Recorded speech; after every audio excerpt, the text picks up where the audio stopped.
Hello and welcome to another episode of the DVD Graveyard.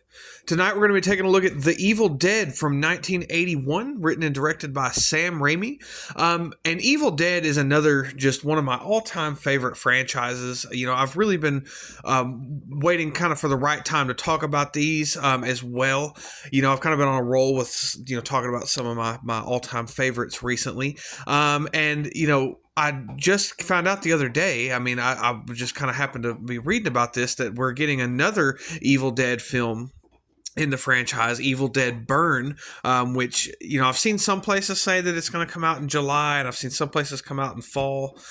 So I decided to go ahead and kind of get these out of the way and talk about them, because I just absolutely love them, especially this first film. The first one has always really stood out to me.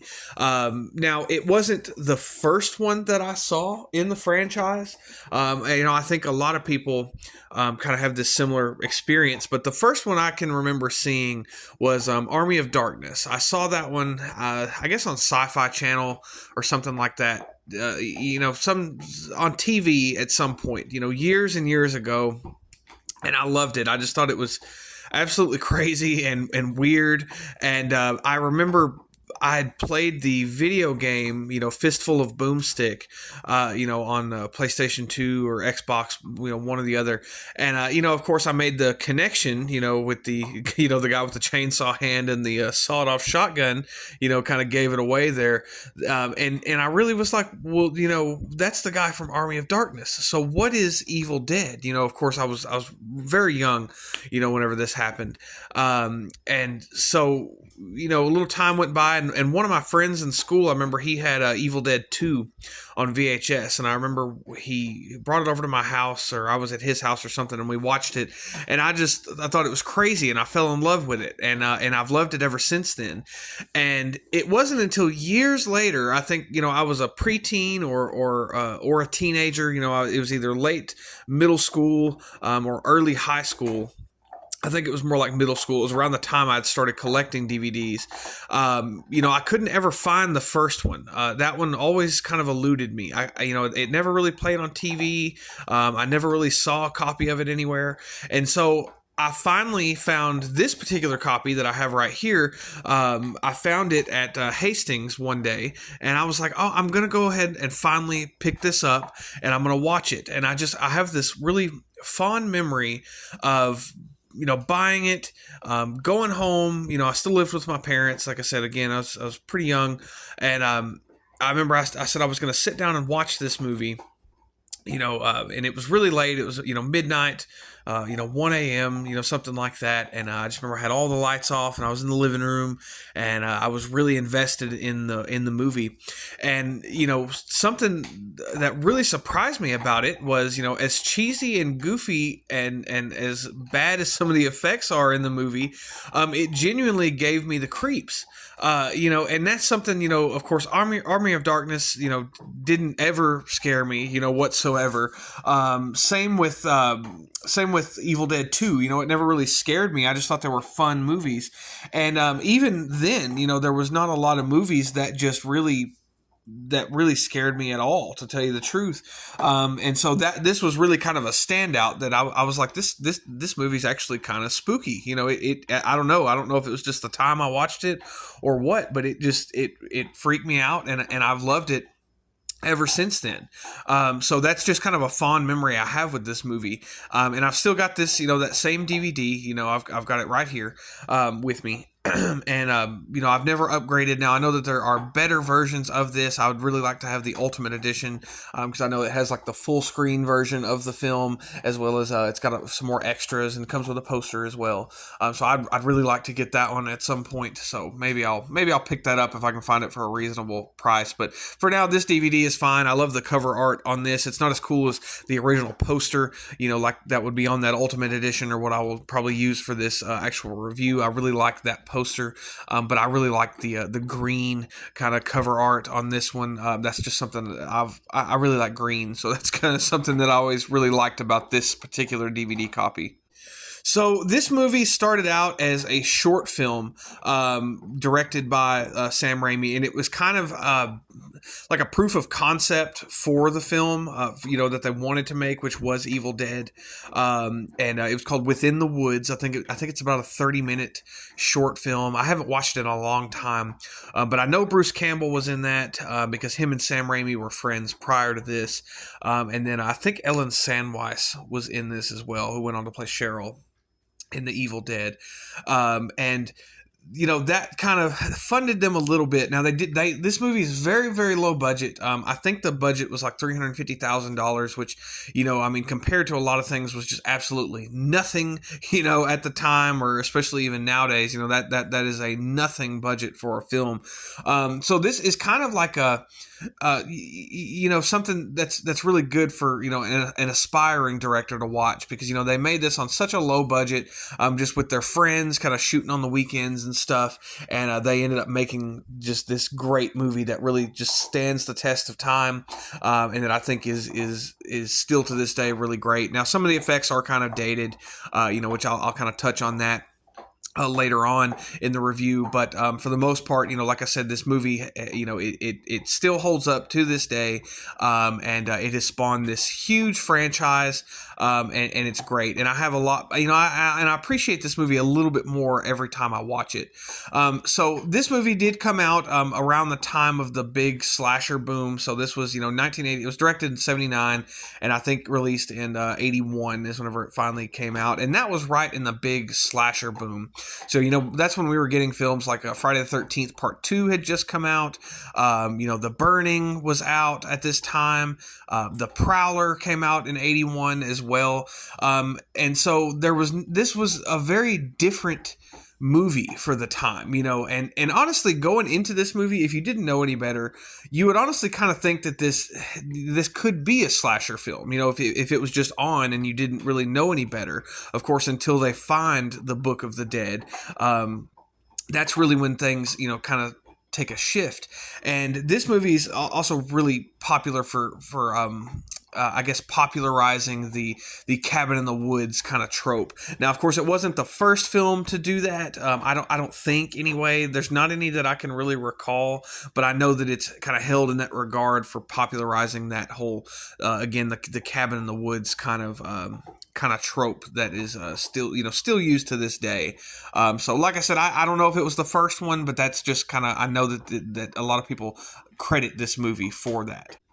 So I'm not going to talk too deeply on this movie, because I think, if you haven't seen it, you should really go out and watch it. But I do want to, again, show my appreciation for this. I'm turning into more of an appreciation channel rather than a review channel. But this movie basically starts out, it's 5 friends who go to a cabin for the weekend. So it's a very small cast. Of course, we get Bruce Campbell, who plays Ash Williams. Richard DeManicore, I think is how you say his name. He plays Scott. Ellen Sandweiss, who plays Cheryl.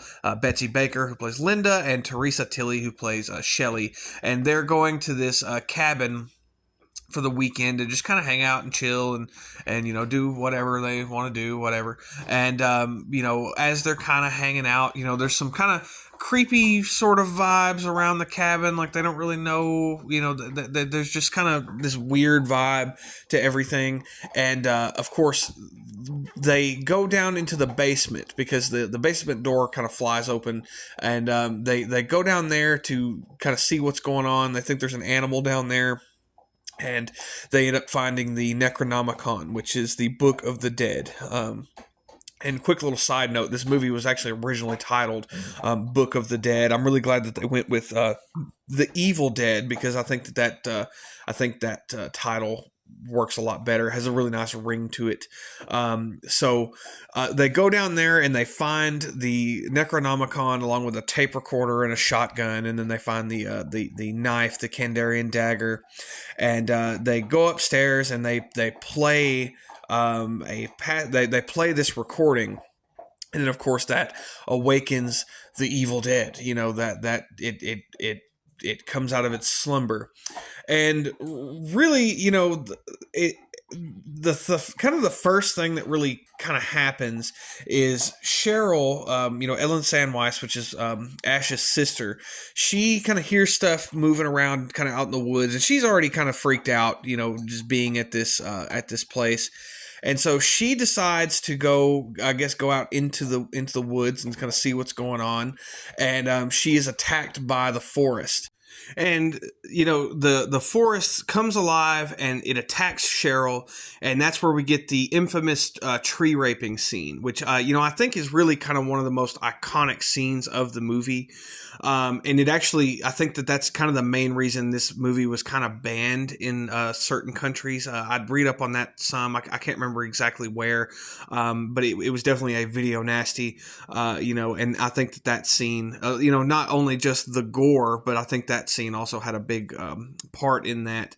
So Cheryl is attacked by the forest, and she runs back to the cabin. And of course, when she gets back, she's freaked out and she's telling them, what's going on, that the woods attacked her, and she's all beat up and everything else. And so she wants to leave, and so Ash they get in the car and they decide to go, and that's when they find out they can't leave because the bridge that they came in on has been destroyed. It's all like bent and broken and everything else, so they can't leave. They're stuck there. And that's one thing I'll kind of touch on right now is this movie, with the whole cabin and they're trapped and they can't go anywhere. And of course, this is one thing that the later movies, especially like the newer ones, that don't really play on is the fact that, not only do the deadites, the demons possess people and they kind of come to life, but reality is kind of warped around them. It's kind of like sort of like the Blair Witch Project type thing where, the world changes around them again with the bridge being destroyed and time stops and trails in the woods disappear. The forest comes alive, things like that. So there's a lot more going on than just the possessed people. So that was one thing I always really liked about this, that this force kind of, screws with everything. And so they can't leave. Like I said, it has this really, that kind of adds to the feeling of isolation, for the characters. And while they're sitting around the cabin, that's when Cheryl changes. She turns and she becomes possessed. And Cheryl, out of all the Deadites that we get in the entire franchise, Cheryl is definitely my favorite because she freaks me out so much. Like she always has. Ellen Sandweiss is probably the best actor in the film, in my personal opinion. Everybody in this movie, they're not, Oscar nominated actors by any means. Nobody is just doing a great job. They're doing all right. A lot of their performances are not great, but I truly think that Ellen Sandweiss is probably the best actress in this movie. Like she does a great job at whether it's, she's in the demon makeup or she's just acting normally as Cheryl. I think she does a fantastic job. But when Ellen Sandweiss changes, she is so creepy. She just freaks me out. She always has. I don't know why. So she, shout out to Cheryl. She is the best part of this movie, and she is definitely the most iconic Deadite for me personally. So once she changes, she actually stabs Linda in the ankle of all places, and that's a scene that always, even to this day, makes me cringe. Like whenever I see that, she stabs her in the ankle with a pencil. It kind of twists it around, and it's like, oh my god, it looks so painful. Very well done effect. So once she does that, she attacks the rest of them, and she gets locked in the basement. And they chain up the basement door, and everybody's freaking out, and they don't know what's going on. Shortly after this, of course, Linda becomes possessed, and Shelly becomes possessed as well, and they attack Ash and Scott. And this is another thing I want to kind of mention is that, starting out in this movie, of course, we know that Ash would kind of become, he's the main guy throughout the rest of the films. But in this movie, honestly, starting out, you kind of think it's going to be Scott, because whenever the shit really starts hitting the fan, Bruce Campbell is kind of, cowering, and he doesn't really know what to do, and he's scared. He doesn't really know, he's not really he's not Ash like we know him, and Scott really kind of plays the hero role up to this point, until he decides to leave. And of course they kill Shelley. She's dismembered. That's the only way that they can really kill them, is to dismember them. So Shelley is dismembered. Linda's just kind of sitting there laughing and cackling and singing, and of course Cheryl is in the basement screaming and lifting up the cellar door and just kind of watching them and talking shit. So there's a lot of stuff going on, and Scott decides that he's going to leave. So he bails out, and he comes back a little while later, and he's all beat the fuck up, because the woods have come alive and attacked him as well. And that's whenever we get the whole thing with the trail has disappeared that they came in on. So they're stuck, they're screwed. And of course, as we kind of go on, Ash is now left alone. He's the last man standing, so he kind of just wins by default, I guess. And then of course, Scott comes back. Ash has to ultimately decide, and this is a great thing too, is that it really plays on the fact, like, what would you do in this situation? Like, if your loved one became possessed, was trying to kill you, would you kill them or would you resist? And that scene, there's a scene in this movie that really, I always really like. It's kind of one of the most emotional scenes in the movie, is where Ash decides that he's going to dismember Linda. So he takes her to the tool shed, out behind the cabin. And this is actually my favorite scene. Just the kind of atmosphere and the vibe of this scene is whenever he chains her up to the table, and it's got that really nice kind of those quick cuts that Sam Raimi's really does really well. And he grabs the chainsaw and he's about to cut her head off, and he can't. He can't bring himself to do it. Ultimately, he decides to bury her, bury her alive. She comes back to life, and he decapitates her with a shovel, and then he ends up burying her. And then once he goes back inside the cabin, of course, like I said, Cheryl has broken out of the basement at this point, and she is coming after him. Scott has come back to life at this point. He is all possessed now.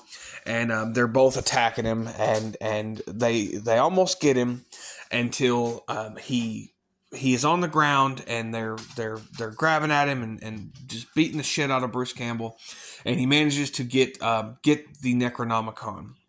And so he takes the Necronomicon and he throws it into the fire and burns the book. And once he does, that's when the Deadites just kind of freeze and they start to melt. And then once they melt, these giant demon hands kind of come out of the Deadites' bodies and rip them to pieces. So this is one thing I want to mention about this movie, is a lot of the effects are they're not great, by any means, but they work fine. And that kind of adds to the charm of the movie. And that's kind of what makes this movie so much fun, is seeing some of the effects. Like, you see, like, there's a scene with where you can see a blood tube coming out of Cheryl's face, at one part when Ash shoots her with the shotgun. So just little stuff like that make it fun. But this is really the main thing, I think, that really dates this movie, is when the Deadites melt and the Necronomicon starts to melt. They use claymation for it. And I like claymation personally. I've always found that claymation is just naturally creepy to me. Like, all those old kind of claymation Hollywood type movies. That's always really freaked me out, just the style of claymation. So I think that's one thing that really, dates the movie for me. And it doesn't bother me, but I could see somebody having an issue with that and saying that kind of took them out of it. I could see that. I know that this movie has been tampered with on certain, releases. Like, they've taken certain things out and fixed little certain bugs and errors that they have. But personally, I want all the bugs and the mistakes and all the little stuff like that in the movie when I'm watching it. That just adds to the charm of this movie. So I really hope they don't go back and fix anything like that. I don't want the George Lucas treatment on this by any means. So that was just something I wanted to mention before I forgot.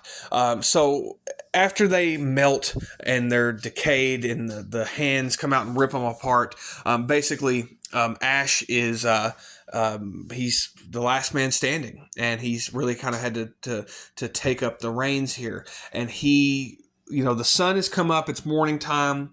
He goes outside, and you think everything is going to be all okay, and then we see the POV shot, the recurring POV shot of the evil, come through the cabin and fly up to Bruce Campbell, and then he screams, and then we cut to black, and then we get the credits, and that is the Evil Dead from 1981.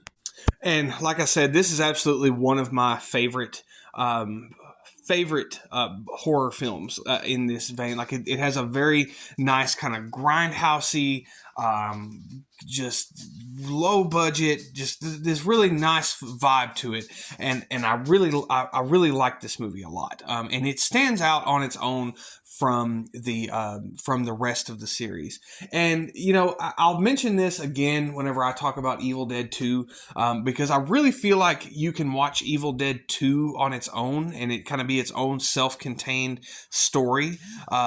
And same thing with this one. I feel like this one works as its own kind of self-contained, little isolated story, again because it stands out so well, and it's a great time.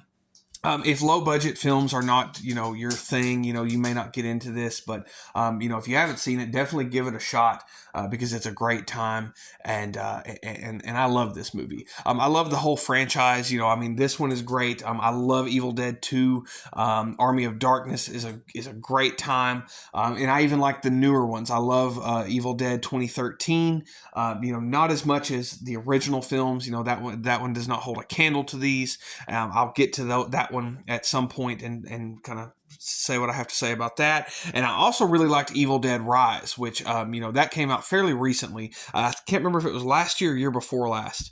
So I really liked that one too. I actually think I liked that one a little bit more than Evil Dead 2013. And I even like the TV show, like the Ash versus Evil Dead. I probably won't talk about that. Maybe we'll visit that another time. But I really like the TV show. I've got all 3 seasons on DVD, and it was a great time. I really wanted more of that show, but I can live with what we did get. And I look forward to seeing Evil Dead Burn. I'm glad that Evil Dead is kind of making a comeback. I'm glad that it's still kind of around and relevant. I always I try not to get super excited whenever I hear about a new one coming out, because I know, legacy sequels for me are very hit and miss. It just depends. But, the continuity of Evil Dead as a whole is already kind of loose and all over the place. So I think it's one that really works well for a legacy sequels, because you can really kind of play around with it and make it kind of whatever you want, Again, that's just kind of my personal opinion, but again, none of them compare to this first film. This is really the one I've been looking forward to talking about the most. But Evil Dead 2 is also a lot of fun, so I'm very excited about that. So I hope you enjoyed this review. I plan to cover the next ones pretty soon. Because they're really easy to talk about. They're pretty easy plots to follow. I do want to get back to Alien, and of course, we do have a Friday the 13th coming up next month, so I will be getting back to the next few films in that franchise. But I just really kind of wanted to get these out of the way. So I hope you enjoyed this review. If you get the chance, definitely pick up this DVD version of The Evil Dead. I don't really know anywhere it's streaming. I know it's not on Tubi. I'm pretty sure it's not on Tubi anyway. I think you have to rent it or you have to pay for it anywhere you get this first film. So if you get the chance, you can get a DVD copy of it pretty cheap if you are a physical media person like myself. There is a Blu-ray copy. There is a 4K. There's a lot of versions of this movie to get. But definitely, if you can, this one I know is pretty cheap, and it's pretty easy to come by. And it looks great. It looks perfectly fine. It's got all the errors still in it. But like I said, I know later releases they've kind of fixed that up. So if that's your thing, get a newer release. But I'm sure we'll get another one before it's all said and done. So anyway, I hope you enjoyed this review. Stay tuned for the next review, and as always, have a great night and goodbye.